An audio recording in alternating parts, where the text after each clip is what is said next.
lorsque on s'est perdu pour faire renaître justement cette réciprocité des sentiments que l'on a connus? La première chose à faire, c'est déjà de prendre conscience ensemble que l'on n'a plus ce que l'on avait, quelque part qu'il y a eu une perte.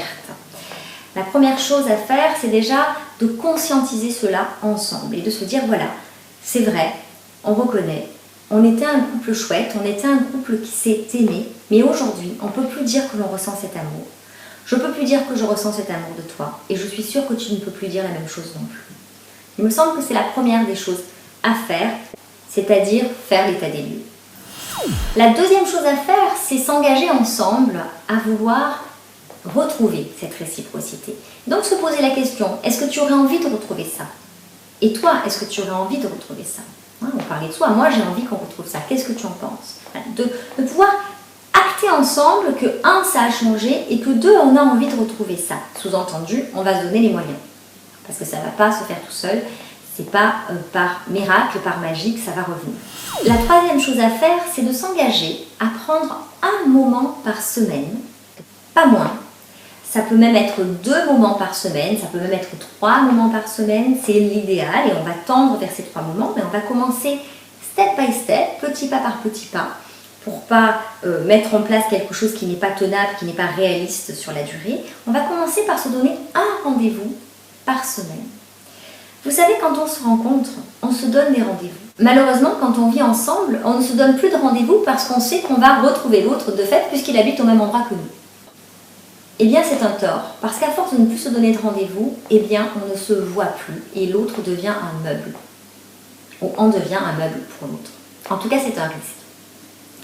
Donc, la première des choses à faire, c'est déjà de se fixer un rendez-vous. Ça peut être en semaine, le soir, ça peut être le week-end. En fait, tout dépend de vos contraintes professionnelles et familiales potentielles, puisque chacun a une vie différente. Là, je laisse libre à vous la créativité, de trouver effectivement ce qui vous conviendra le mieux à tous les deux, de trouver un moment qui est vraiment confort pour chacun, de manière hebdomadaire. Ça peut être toujours le même moment, vous pouvez le décider le dimanche par exemple, quel jour on va se donner rendez-vous cette semaine, sur une semaine de 7 jours, et décider d'un moment différent à chaque fois, si vos emplois du temps sont assez inconsistants, assez différents selon les semaines, ou alors toujours le même moment.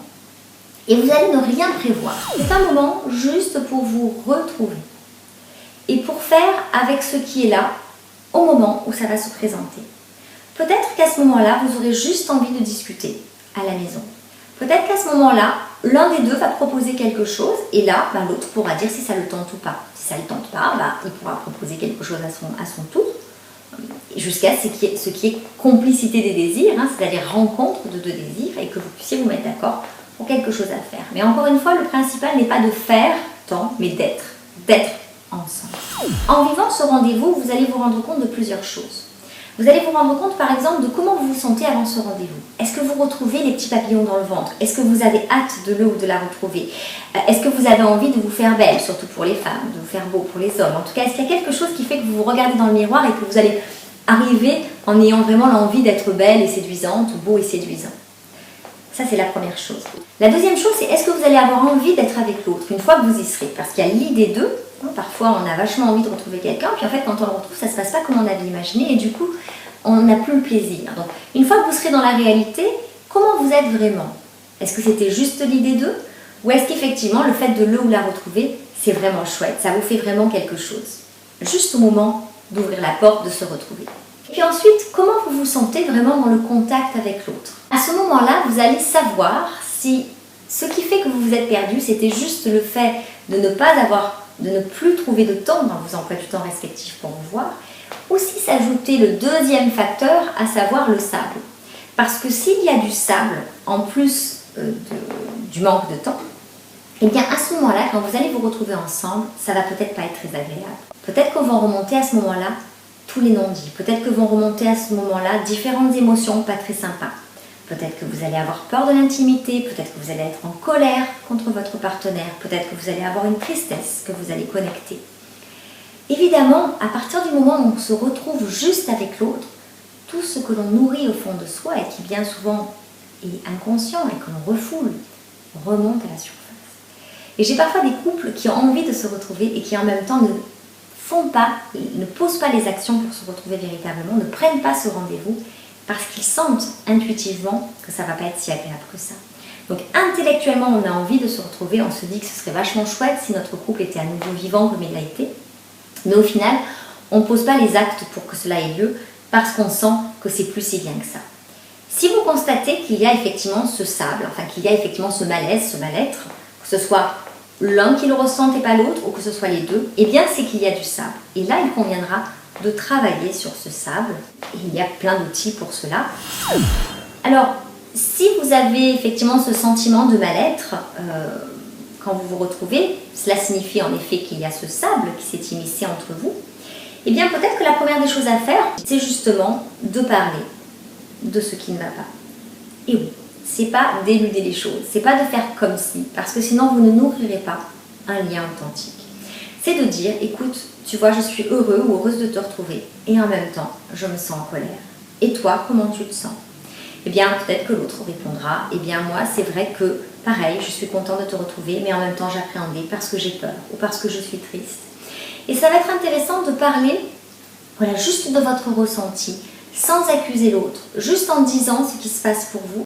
Et ça va être intéressant de prendre conscience ensemble que c'est peut-être aussi pour ça que vous avez le sentiment que vous êtes perdu et que c'est peut-être aussi pour ça que vous ne faites plus l'effort de vous retrouver juste tous les deux. Vous me direz peut-être alors à quoi ça sert qu'on se retrouve si c'est finalement pour pas se sentir bien ensemble, si c'est finalement pour se dire qu'on ressent des choses pas très sympas vis-à-vis de l'autre. Eh bien parce qu'au moins déjà vous sortirez du déni. Au moins déjà vous sortirez du non-dit. Donc du déni vis-à-vis de vous et du non-dit vis-à-vis de l'autre. Ce sera déjà une première façon de poser à nouveau les bases d'une relation authentique. J'accompagne les couples que je coach pour qu'ils puissent dire leur ressenti sans blesser l'autre. Je les accompagne aussi avec des outils pour qu'ils puissent éradiquer ce sable qui s'est accumulé petit à petit au fur et à mesure de la relation. Mais déjà, si vous pouvez simplement prendre ce rendez-vous hebdomadaire et prendre l'habitude d'écouter ce que vous ressentez et de voir ce que vous avez envie de faire ensemble de ce moment-là, c'est déjà une première étape qui va vous permettre de retrouver le chemin de l'amour authentique et durable. L'amour réciproque constitue le socle inestimable, le point de départ du grand voyage de l'amour à deux. Mais pour avoir ce discernement, encore faut-il être autonome affectivement. La prochaine vidéo sera donc sur le thème de l'autonomie affective. D'ici là, faites du bien. Je vous rappelle que ces vidéos sont le prolongement des articles que je publie régulièrement dans mon blog, The Happy Me, dédié à la joie de vivre, qui a pour objet de vous proposer des solutions pour être heureux dans votre vie d'adulte. Alors je vous dis à très bientôt pour la prochaine vidéo. Vous avez aimé ma vidéo? Eh bien je vous invite à vous abonner à ma chaîne YouTube, ainsi vous recevrez une notification vous informant de la publication de la prochaine vidéo et vous n'en raterez aucune. À bientôt!